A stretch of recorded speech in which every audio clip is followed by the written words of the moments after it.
नमस्कार, बहुत बहुत स्वागत है आप सभी का। राष्ट्रीय न्यूज में नजर डालते हैं खबर की और आपको बता दें फिरोजाबाद में सरदार वल्लभ भाई पटेल की 150वीं जयंती को लेकर भाजपा कार्यकर्ताओं संघ उच्च शिक्षा मंत्री योगेंद्र उपाध्याय ने बैठक की और कार्यक्रम की रूपरेखा बताई। उन्होंने अखिलेश यादव के दीपावली पर दिए बयान को भारतीय संस्कृति पर प्रहार बताया। इमरान मसूद द्वारा हमास की तुलना भगत सिंह से करने को उन्होंने मानसिक दिवालियापन कहा। तो वहीं बिहार में तेजस्वी यादव को सीएम चेहरा घोषित करने पर उन्होंने कहा कि यह भानुमति का कुनबा है। मुरादाबाद मदरसे की घटना को शर्मनाक बताया। तो वहीं आपको बता दें मंत्री ने कहा कि खाद की कोई कमी नहीं और गड़बड़ी पर कार्रवाई होगी। अखिलेश यादव ने दीपावली में बयान दिया है कि दियों से फिजूल खर्ची की जा रही है तेल की। उसकी जो लोग सफाई में ठुमके लगवाने पर अपव्यय महसूस नहीं करते थे, आज भारतीय संस्कृति का जो प्राचीनतम हमारी संस्कृति की और सभ्यता का एक प्रतीक चला रहा है, उस पर सवाल उठा रहे हैं। जिन लोगों के हाथ राम भक्तों के खून से रखे हुए हैं, आज सनातन को नष्ट करना चाहते हैं, ये उनकी कुत्सित मानसिकता जनता के सामने आ चुकी है। भगत सिंह की तुलना हमास से की है, इस पर आप क्या कहना चाहेंगे? देखिए, ये उनके मानसिक दिवालियापन है। कहाँ भगत सिंह जो एक राष्ट्रवादी व्यक्ति था, राष्ट्र प्रेम से ओतप्रोत था, जिसने अपनी जान न्यौछावर कर दी राष्ट्रीयता के लिए, देश के लिए, वो हमास से कल्पना करना, आज उनका सही चरित्र सामने आ गया। इमरान मसूद का, जो उन्होंने चुनाव के समय राम को भी अपना आदर्श बताया था, कृष्ण को भी अपना आदर्श बताया था, आज वो हमास को जो उनकी असलियत थी सामने आ चुकी। मंत्री जी, बिहार में तेजस्वी यादव को मुख्यमंत्री का चेहरा घोषित कर दिया। तेज प्रताप उनके भाई कह रहे हैं कि नेता तय नहीं करेंगे, जनता तय करेगी, घर में ही फूट है, क्या कहेंगे इस पर? देखिए, उनके घर का, देखिए, कहीं का ईंट कहीं का रोड़ा, भानुमति ने कुनबा जोड़ा। तो वो भानुमति का कुनबा है।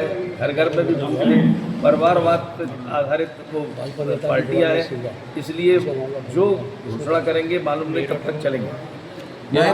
मैं एक 8 साल की बच्ची, 8 कक्षा 8 की बच्ची से कहा गया कि वर्जिनिटी अपना एक सर्टिफिकेट लाइए तब एडमिशन होगा, क्या कहेंगे इस कृत्य के लिए? अब इस टाइप का अगर कोई भी करता है तो एक शर्मनाक घटना है ये, और जिस मानसिकता के लोग हैं वो ऐसी मानसिकता की बातें नहीं। माननीय मंत्री, जिले में खाद की बड़ी समस्या है, किसान परेशान है, समितियों में खाद जाती है लेकिन किसानों को नहीं बट रही है।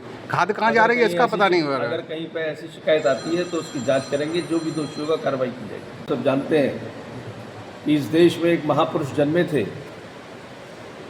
सरदार वल्लभ भाई पटेल, जिनकी 150वीं जन्म जयंती का वर्ष है ये। 31 अक्टूबर उनकी जयंती का दिन है। तो इस अवसर पर इतने कार्यक्रम लिए जाएं और ऐसे कार्यक्रम लिए जाएं जिससे कि जन जन तक उनका संदेश पहुंचे। उन्होंने 563 रियासतों को एक किया था। कल्पना कीजिए कि अगर सरदार वल्लभ भाई पटेल जी का ये प्रयास नहीं होता तो भारत कितने टुकड़ों में विभाजित होता। तो बटे हुए भारत को एकता दी। एक राष्ट्र तो था ही ये, लेकिन भौगोलिक रूप से एक राष्ट्र उसे फिर बना दिया। ये सरदार वल्लभ भाई पटेल की ही देन है। तो उनकी स्मृति में उनके व्यक्तित्व और कृतित्व को जनता तक पहुँचे, इसके लिए कार्यक्रम का आज लॉन्च किया गया है इस पोस्टर के माध्यम से।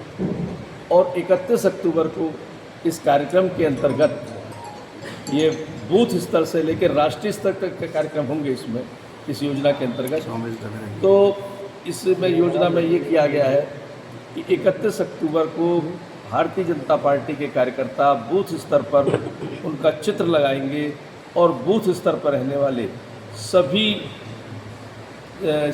लोकल बॉडी यानी बूथ की बॉडी से लेकर राष्ट्रीय स्तर तक का भी कोई पदाधिकारी वहाँ रहता होगा और उस समय मौजूद है तो वहाँ उस कार्यक्रम में भाग लेगा, अपने श्रद्धा सुमन अर्पित करेगा और उनके व्यक्तित्व कृतित्व के बारे में कोई ना कोई एक जो नॉमिनेट किया जाएगा वो वक्ता वहाँ विषय रखेगा, जिससे उनके व्यक्तित्व कृतित्व को जनता तक आम